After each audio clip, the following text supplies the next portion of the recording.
안녕하십니까. 국회 보건복지위원회 국민의힘 의원들입니다. 정은경 보건복지부 장관 후보자로 지명된 후 일관되게 저희들은 이전에 이미 대통령실 발로 제기된 의혹들이 신문 보도가 된 바 있습니다. 질병청장 당시 방역 영웅으로 칭송받을 때 코로나19 수혜주를 배우자가 거래한 의혹이 상당하기 때문에 적절하지 않다, 그런 의혹 보도 기사가 있었습니다. 그래서 후보자로 지명 안 될 줄 알았는데 지명되었고, 그러면 마땅히 그에 대한 의혹을 해소해야 되는데 전혀 그렇게 하지 않고 있습니다. 그래서 그와 관련해서 내일이 청문회이기 때문에 다시 우리 국민의힘 보건복지위원들이 자료 제출 촉구하는 기자회견을 합니다. 정은경 후보자는 더 이상 숨지 말고 자료 제출에 응해야 한다.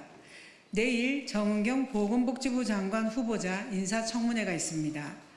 그러나 청문회를 하루 앞둔 지금까지 이해충돌 여부를 검증할 배우자의 주식 거래 내역 등 핵심 자료를 전혀 제출하지 않고 있습니다. 배우자는 코로나 유행 시기 진단키트 업체인 시젠 등 코로나 관련주를 단타로 거래했다는 의혹이 있습니다. 시젠 주가는 코로나 전후 10배 이상 폭등한 대표적인 수혜주로 질병청장 재직 당시에 재산 신고에도 누락되어 있습니다. 현재 보유 중인 창해 에탄올 종목은 2020년 손소독제 제조 및 판매를 법인 등기부를 보면 사업 목적에 추가했고, 배우자는 해마다 추가 매수한 사실이 확인되고, 이는 직무 관련성이 높은 중대한 사정 변경입니다. 따라서 반드시 직무 관련성 심사 청구를 해야 했음에도 2017년 이후 하지 않았습니다. 또한 후보자가 제출한 것은 거래 내역서가 아닙니다.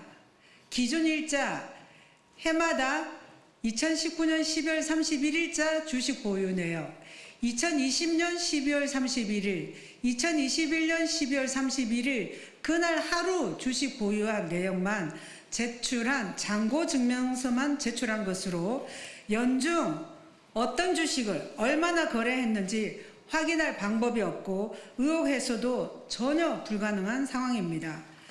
주식 거래 내역 자료를 제출하면 모든 의혹과 의심을 일거에 해소할 수 있습니다.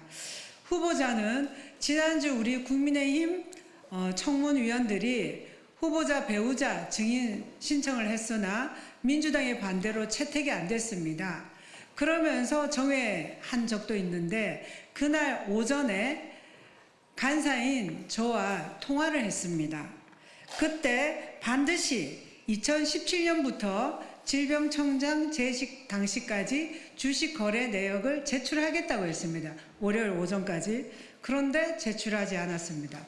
왜 제출하지 않았습니까? 정은경 후보자는 코로나 위기에서 매일 국민께 상황 브리핑을 하며 신뢰와 존경을 한몸에 받았습니다. 헌신적인 모습으로 코로나 영웅이라 불렸습니다. 그러나 지금 후보자의 모습은 그때와 너무 다릅니다. 당당했던 태도는 사라졌고 의혹 앞에서 비겁하게 숨고 피하며 도망치는 모습만 남았습니다. 정은경 후보자 후임이었던 백경남 전 질병청장은 인사청문 대상이 아님에도 국정감사에서 보유주식 관련하여 이해충돌 문제가 불거졌고 주식 거래 내역 미제출로 고발까지 당했습니다. 결국 국민 신뢰를 회복하지 못하고 불명예 자진 사퇴를 해야 했습니다.